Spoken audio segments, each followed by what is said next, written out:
भुवनेश्वर में दुई केन्द्र मंत्री भुवनेश्वर में केन्द्र शिक्षा दक्षता विकास और उद्यमिता मंत्री धर्मेन्द्र प्रधान और केन्द्र सूचना और प्रसारण युव व्यापार और क्रीड़ा मंत्री अनुराग सिंह ठाकुर दुई केन्द्र मंत्री प्रथम बीजेपी राज्य कार्यालय एक सांबादिक सम्मेलन को संबोधन करेंगे जहाँ सूचना मिली और किसी समय भर सांबादिक सम्मेलन आरंभ हो पारे। यापर उत्कल विश्वविद्यालय नेहरू युव केन्द्र संगठन पक्ष आयोजित मो माटी मो देश कार्यक्रम में एमाने सामिल हेबे। एथिपाई व्यापक प्रस्तुति होईछि एवं उभय केन्द्र मंत्री आज आसी भुवनेश्वर विमान बंदर में पहुंची भव्य स्वागत संबर्धना दि जाइथिला एवं परवर्ती समय जहाँ सूचना रहुछि उभय मंत्री बीजेपी राज्य कार्यालय एक सांबादिक सम्मेलन को संबोधन करेंगे। आप ये चित्र भी देखिपुंट सांबादिक सम्मेलन आयोजन कर ये बीजेपी राज्य कार्यालय सीधा सड़क चित्र आप देखिपुंट बीजेपी राज्य सभापति रही दुई केन्द्र मंत्री उपस्थित रही केन्द्र मंत्री धर्मेन्द्र प्रधान और केन्द्र मंत्री अनुराग सिंह ठाकुर उभय एक सांबादिक सम्मेलन को किसी समय भितर संबोधन करेंगे। ये बीजेपी राज्य कार्यालय सीधा सड़क चित्र आप देखिपुंट रही बीजेपी अन्य नेतृवृंद रही बीजेपी राज्य बीजेपी सभापति रही।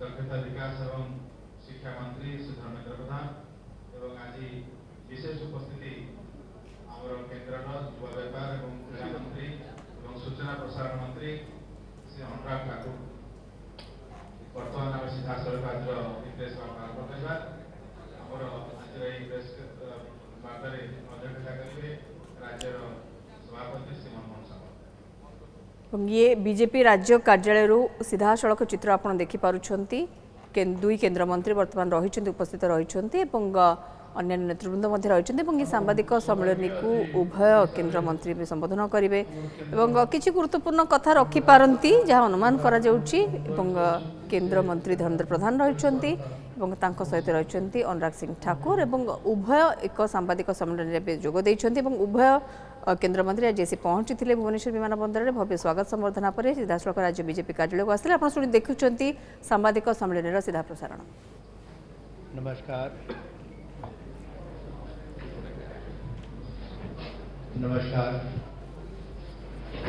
सामाजिक मंच उपस्थित सभी मीडिया के वरिष्ठ मेरे साथियों, सबसे पहले तो मैं आप सबका आभार प्रकट करता हूं कि सुबह की इस प्रेस वार्ता में वरिष्ठ मीडिया के हमारे सहयोगी भी यहां पर सब मौजूद हैं और जब हम अपने राज्य उड़ीसा आते हैं और जहां मोदी सरकार का एक बहुत बड़ा योगदान विकास के लिए केंद्र सरकार की ओर से हर तरह की मदद, उस पर भी मैं आऊंगा, लेकिन जब मैं अपना राज्य कहता हूं तब मेरा सबसे पहली बार कटक में आना 1990 में हुआ जब मैं पंजाब की अंडर 16 क्रिकेट टीम का कप्तान था विजय मर्चेंट ट्रॉफी में और पंजाब पहली बार उस समय चैंपियन बना।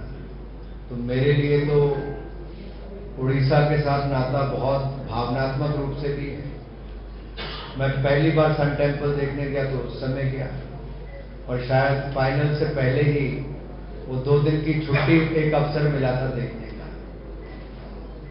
लेकिन आज तो जब G20 की बैठक होती है तब प्रधानमंत्री जी स्थान कौन सा चुनते हैं,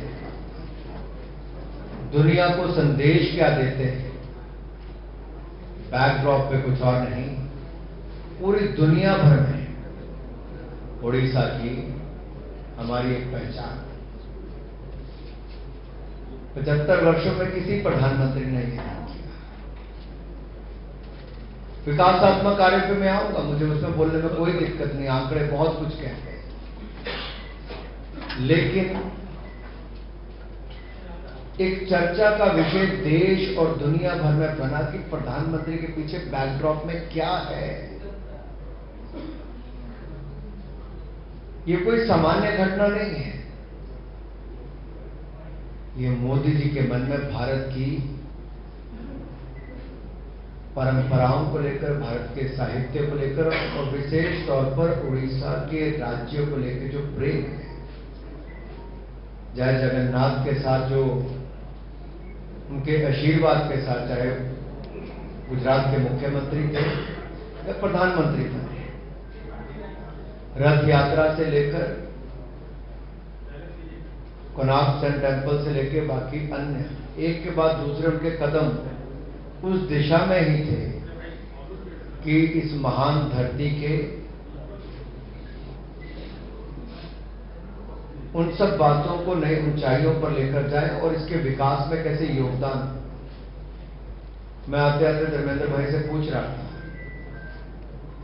कि भाई साहब, हमारे जो माइनिंग के समय हमने कुछ बदलाव किए उससे क्या फर्क पड़ा होगा उड़ीसा में। मित्रों, इतना ही फर्क पड़ा कि आमदन 10 गुना ज्यादा बढ़ गई, 10 टाइम्स। माइनिंग के क्षेत्र में जहां 5,000 करोड़ नहीं आता वहां 50,000 करोड़ आता होगा, लेकिन उसको लाने के लिए रेल परियोजनाओं का लाभ कहां पर है। अगर ट्रैक ही नहीं होगी तो ढुलाई कैसे कर पाओगे। यूपीए की सरकार के समय मात्र 5,190 करोड़ रुपया, 5,190 crore rupees was spent during the UPA time, and in the NDA time 56,818 crore rupees, लगभग 11 times more, 11 गुना ज्यादा पैसा। अगर सड़क से ढुलाई करनी हो तो क्या होगा, तो वहां जब 4,160 4,160 crore rupees during the UPA time, and now 28,251 crore rupees, 7 गुना ज्यादा।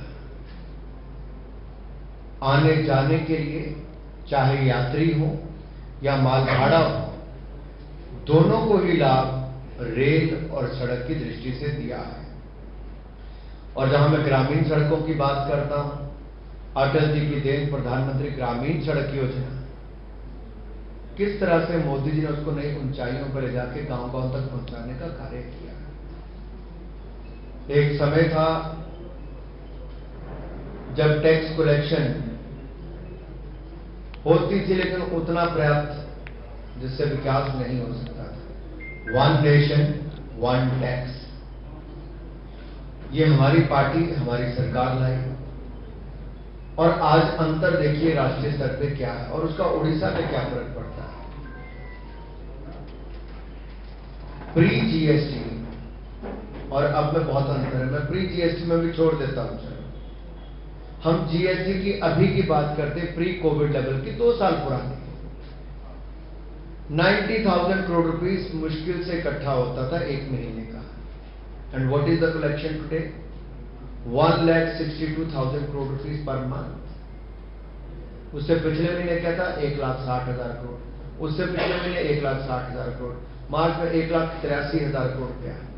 On an average 1,60,000 crore rupees अगर आपकी कलेक्शन होनी शुरू हुई तो उसका बहुत बड़ा लाभ मेरे राज्य उड़ीसा को मिला।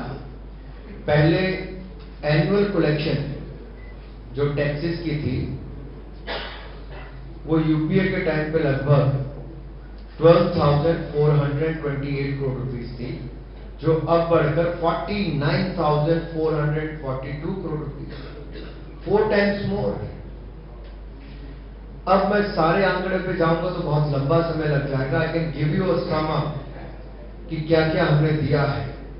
यूपीए के टाइम पे जब कांग्रेस की सरकार थी 2,63,243 crore rupees were given by the UPA towards the state of Odisha.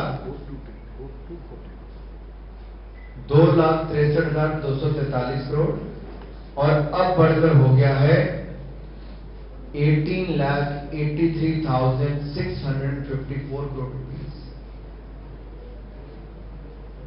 जो एक्ट ईस्ट पॉलिसी मोदी सरकार की है वो यूपीए की लुक ईस्ट से कई गुना बेहतर है।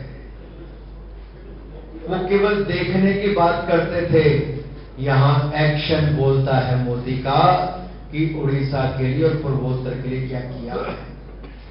और मैं एक निवेदन और करना चाहता हूं कि जो पोर्ट्स को स्ट्रेंथन करने के लिए हमारे एक्सपोर्ट्स की बात हो, ट्रेड की बात हो, उसको एक बल मिल रहा है और इसका लाभ हमें भविष्य में कैसे मिलने वाला है, एक छोटा सा उदाहरण देता हूं। Well, G20 itself is a great success.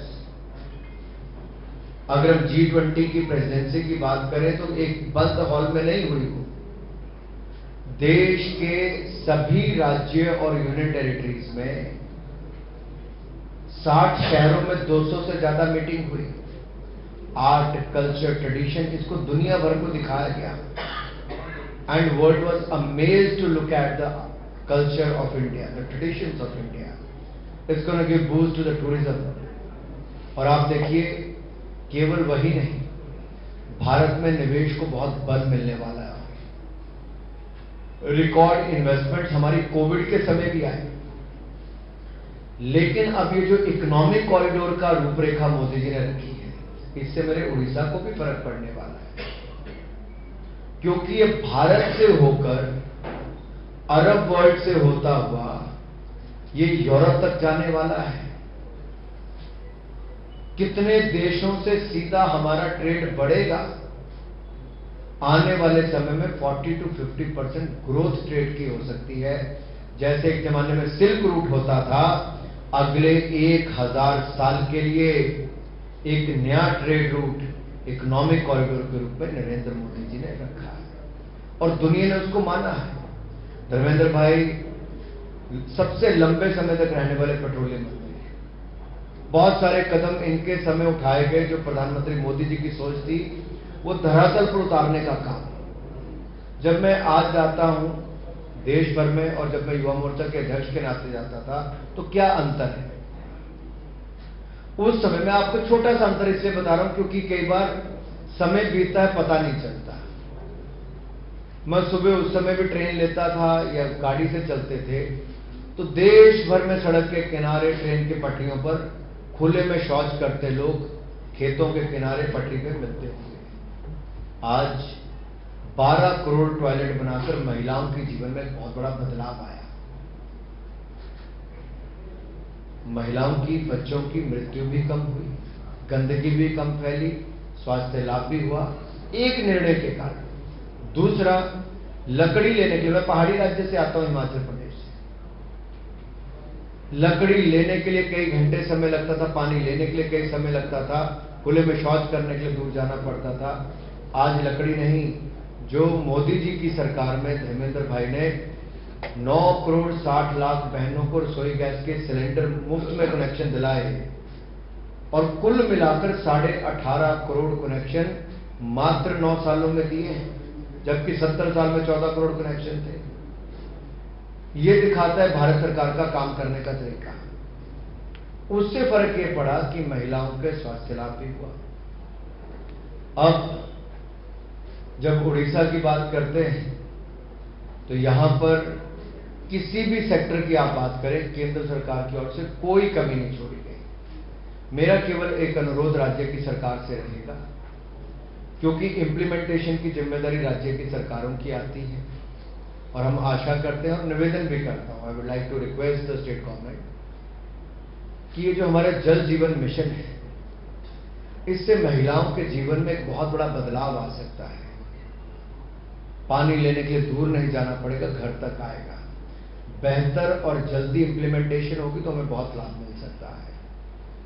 कल मैं देख रहा था पश्चिम बंगाल का, वहां पे उस राज्य में क्या हुआ, आवास योजना के जो पक्के मकान मिलने थे गरीब आदमी को, वो जो 58 लाख नई रिक्वेस्ट दी आवास प्लस योजना में, उसमें बंगाल वालों ने 17 लाख वो दे दिए जो 2 स्टोरी बिल्डिंग के मालिक हैं, 3 स्टोरी बिल्डिंग के मालिक हैं। जब ऑब्जेक्शन किया गया तब वो 17 लाख मकान निकाले गए। 20,000 करोड़ रुपए वैसे ही खा लेती पश्चिम बंगाल की सरकार के अंतर्गत, कोई भी नीचे वाले लोग उसको खा जाते हैं। तो मेरा कहने का मतलब यहां पर है कि कोई भी योजना केंद्र सरकार की है वो गरीबों के कल्याण के लिए है, और गरीबों के कल्याण में महिला कल्याण सबसे आगे मोदी जी का दिखा है। शौचालय, रसोई गैस का सिलेंडर, पक्का मकान, जल जीवन मिशन, स्वास्थ्य लाभ, ये सारे महिला कल्याण, और साथ ही में अब महिला नेतृत्व विकास, from women empowerment to women led empowerment by passing the Nari Shakti Vandan bill, Modi government has delivered 33% reservation to the women in the parliament and in the assemblies. And I'm sure we're going to see a large representation in the coming years from across the country in the parliament and in the Vidhan Sabhas. I would like to end here and take your questions.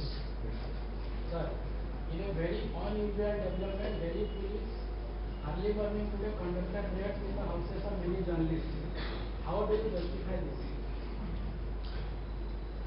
देखिए, मुझे justify करने की जरूरत नहीं है।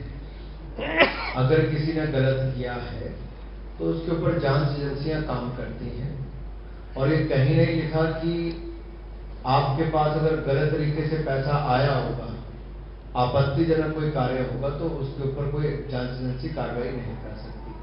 जांच एजेंसियां स्वतंत्रता है, वो अपनी कार्रवाई नियमों को देखकर करती है। अनुराग जी, स्वागत। तो आपने पीएम के पूर्वोदय के बारे में बताया। हमारा चीफ मिनिस्टर 2 बार हाउस के अंदर और हाउस के बाहर उन्होंने अपोजिशन को एंटी पीपल, एंटी डेवलपमेंट बताया। Is it the principal opposition here? I want to know how do you react to that? देखिए, मैं इतना ही कहूंगा, भारतीय जनता पार्टी के नेता से लेकर कार्यकर्ताओं तक गरीब कल्याण के लिए पूरी तरह समर्पित है। चाहे विधानसभा हो या लोकसभा हो या राज्यसभा हो, कोई भी सदन होगा, हम लोग वहां जनता से जुड़ी हुई बातों को उठाते हैं और उठाते रहेंगे जो जनता के हित में है। और जहां सत्ता में है वहां गरीब कल्याणकारी योजनाओं को लाकर गरीबों के जीवन में एक बड़ा बदलाव ला रहे हैं। और यही कारण है कि आज 18.5 करोड़ गरीब गरीबी रेखा से पहली बार बाहर आए। तो 70 साल में कोई सरकार नहीं कर पाई जो मोदी जी के 9 वर्षों की मेहनत के कारण हो पाया। ये बड़ा बदलाव है। इसलिए मोदी जी ने कभी किसी को ना एंटी इंडिया कहा, ना एंटी पीपल कहा, ना एंटी गवर्नमेंट कोई हो सकता है, लेकिन जनता के खिलाफ कोई नहीं हो सकता है। मेरा सेकंड क्वेश्चन है, आप कल पार्टी हेडक्वार्टर्स में प्रेस कॉन्फ्रेंस की थी। वेस्ट बंगाल में जो सेंट्रल फंडेड जो स्कीम जो स्थान हुआ था, यहाँ पे पीएम आवास ग्रामीण योजना में 2021 में सेंट्रल टीम आए थे। उन्होंने जो रिपोर्ट दिए थे वो सरासर उसमें बहुत कुछ था, मगर कुछ कार्रवाई क्यों नहीं किया गया सेंट्रल गवर्नमेंट के ओर से यूनियन गवर्नमेंट? बहुत अच्छा सवाल है और मैं सबकी जानकारी के लिए बताता हूं। जैसे मान लीजिए पश्चिम बंगाल का आपने उदाहरण दिया। अब पश्चिम बंगाल में मनरेगा योजना के अंतर्गत Mahatma Gandhi national rural employment guarantee scheme, इसके अंतर्गत जो भारत सरकार के द्वारा पैसा दिया गया उसमें कोई कमी नहीं है। और जो कितने में 5-6 खाते नेशनल रूरल लाइवलीहुड मिशन से लेकर प्रधानमंत्री आवास योजना, ये 4-5 चीजों पर पश्चिम बंगाल की सरकार ने विषय उठाया। हमने आंकड़े देकर बताया कि यूपीए की सरकार के समय 50,000 करोड़ मिला था, हमारी सरकार के समय 2 लाख करोड़ से ज्यादा मिला है। और कई योजनाओं में तो 16 गुना ज्यादा, कई जगह 8 गुना ज्यादा, 8 टाइम्स, 16 टाइम्स, 12 टाइम्स ज्यादा ऐसे पैसे मिले। अब सेक्शन 27 को क्यों वहां पे वो किया गया मनरेगा के अंतर्गत, एमजी नरेगा के अंतर्गत पश्चिम बंगाल में? क्योंकि देखिए कई कार्य ऐसे किए गए, जैसे फेंसिंग करनी है अलाउड नहीं है, वो कर दी। आपको एम्बैंकमेंट करनी है जो बगैर अनुमति के आपने कर दिया, और मिट्टी के रेत की बोरियां भरी वहां पे पाई गई। आपने एक बड़े काम को छोटे टुकड़ों में बांट दिया जो आपको वैसे अलाउड नहीं था। जहां सड़कें पहले बनी थी, पॉन्ड पहले बने थे, उनको दिखा दिया कि नए बने और पैसा गोल हो गया। तब केंद्र की सरकार की जो टीम गई, उन्होंने एक नोटिस दिया उनको और उसके ऊपर एक्शन टेकन रिपोर्ट देने के लिए कहा। पश्चिम बंगाल की सरकार ने एक्शन टेकन रिपोर्ट तो कुछ नहीं, लेकिन एक वापस जवाब दिया कि इस पे ये करना चाहिए। तो भारत सरकार ने फिर लिखा कि ये करना, कहना नहीं, करना चाहिए और दंडात्मक कार्रवाई कीजिए, पीनल एक्शन लीजिए। बट ममता बनर्जी जी की सरकार ने पीनल एक्शन लेना तो दूर, एक भ्रष्ट सांसद को जिनके ऊपर गंभीर भ्रष्टाचार के आरोप लगे हैं, ईडी की जांच चल रही है, उनकी अध्यक्षता में अपने नेताओं को भेजा दिल्ली। और किसको बचाने के लिए? जिन लोगों ने गरीबों के मकान और गरीबों की दिहाड़ी का पैसा दोनों खा गए। राज्य की सरकार ने उनसे पैसा वापस जमा कराने की बजाय अपने राज्य के खजाने में से पैसा जमा करा दिया कुछ हद तक। क्या ऐसा हो सकता है? करप्ट लोग पैसा खा गए, अधिकारी खा गए, नेता खा गए, उनसे पैसा नहीं लिया ममता जी की सरकार ने। उल्टा जो जनता का पैसा खजाने में जमा था वो जाके कुछ जमा करा दिया। इसलिए भारत सरकार को कदम उठाना पड़ा कि अगर आप दोषियों के खिलाफ कड़ी कार्रवाई नहीं करोगे तब तक आपके एमजी नरेगा के पैसे पे ब्रेक लगेगी। सारी योजनाओं में बहुत सारा पैसा मोदी जी की सरकार ने दिया, कहीं कोई कमी नहीं छोड़ी। मेरे पहाड़ी राज्य में 17,000 फीट की हाइट पे भी पानी पहुंच गया है जल जीवन मिशन का, लेकिन पश्चिम बंगाल में अभी तक एक जिला में भी 100% 100% वाटर के कनेक्शन नहीं लग पाए। क्यों? अगर राज्य की सरकारों को इंप्लीमेंट करना है तो क्यों फेल हो रहे?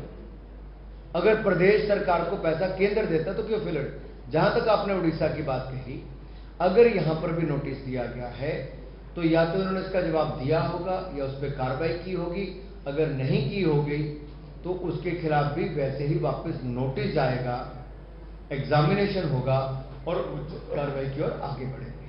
Sir, a petition has been filed in Supreme Court objecting the caste census released by Bihar government. So how do you see this side of releasing caste census by Bihar government ahead of general election? ये जो आपने caste census की बात कही, इसके ऊपर मैं इतना ही कहूंगा, अभी कल रिपोर्ट आई। रिपोर्ट का आधार क्या है, क्या उसके विस्तार में जब तक पढ़ोगे नहीं तब तक टिप्पणी करना उचित भी नहीं है। इसलिए इसको अच्छी तरह से पढ़ेंगे भी और विस्तृत एक प्रेस ब्रीफिंग भी करेंगे ताकि अपना पक्ष भी वहां पे रख सकें।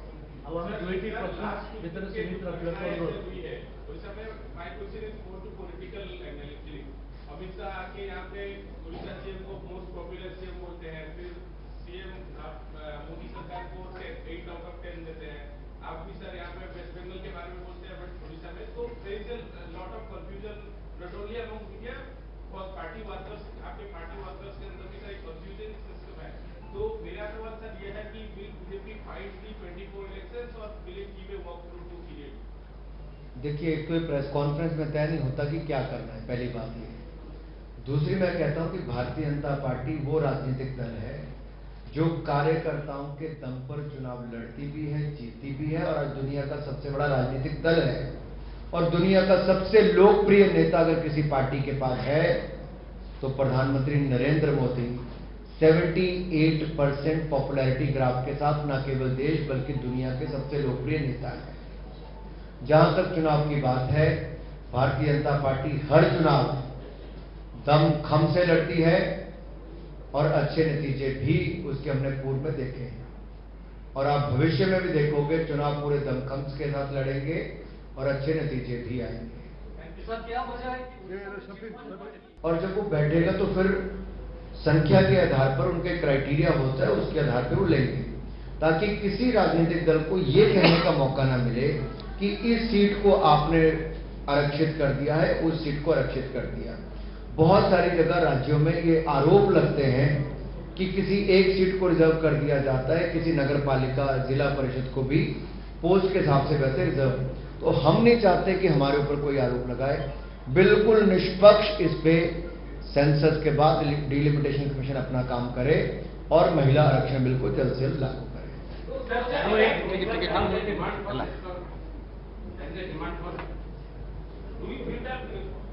counting census caste would resemble Mandal politics?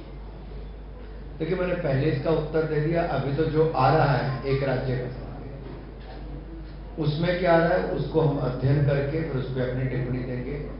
लेकिन इतना तो स्पष्ट हो गया देश में कि मोदी जी के काम का जवाब किसी के पास नहीं, मोदी जी के नेतृत्व का जवाब किसी के पास नहीं, मोदी जैसी दूरदृष्टि और विजन किसी के पास नहीं।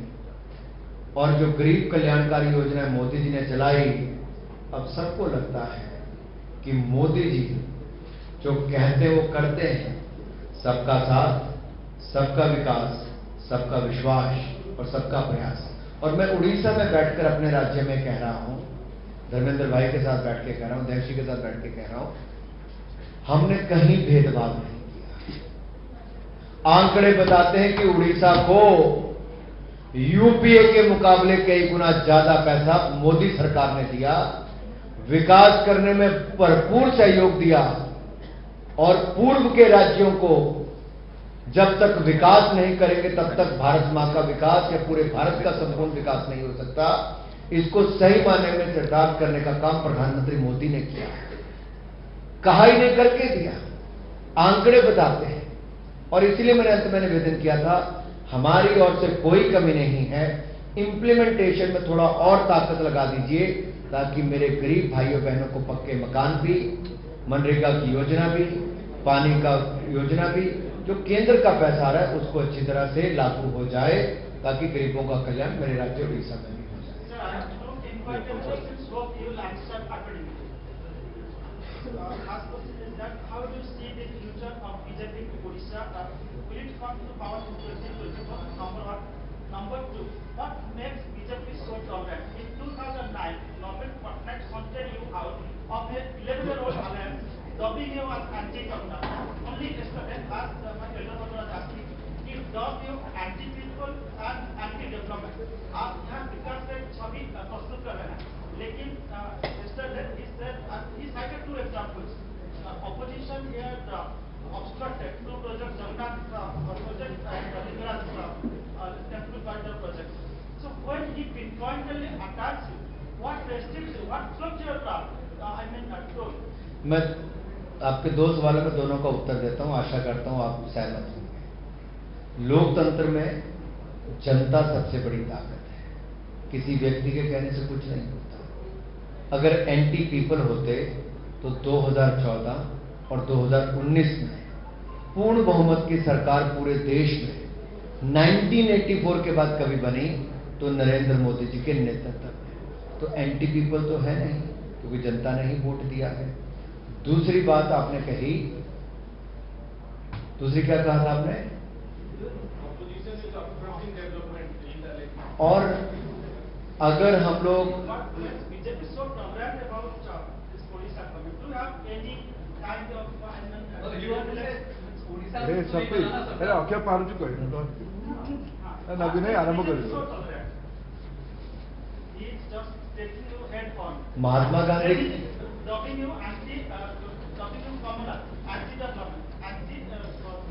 जिस पार्टी का और जिस प्रधानमंत्री का संदेश ही सबका साथ सबका विकास हो,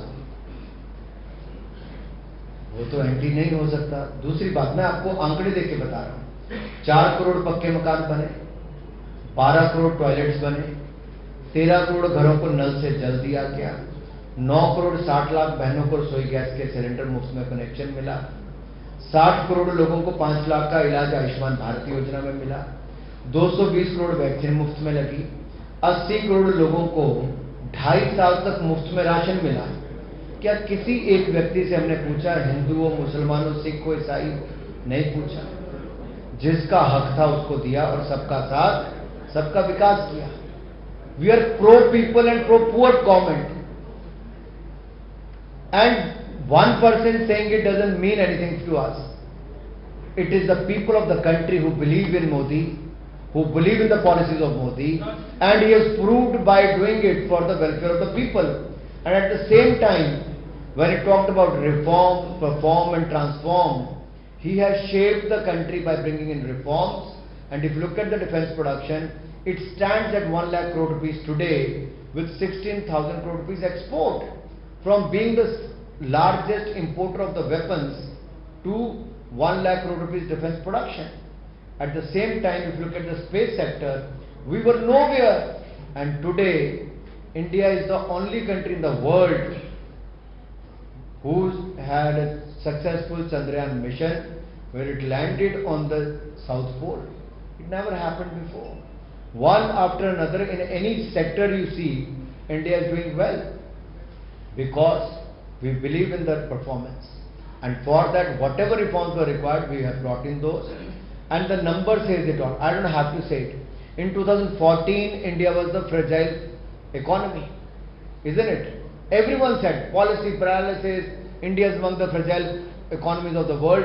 Today, India is among the first 5 economies of the world, and known for the strong decisions India is making.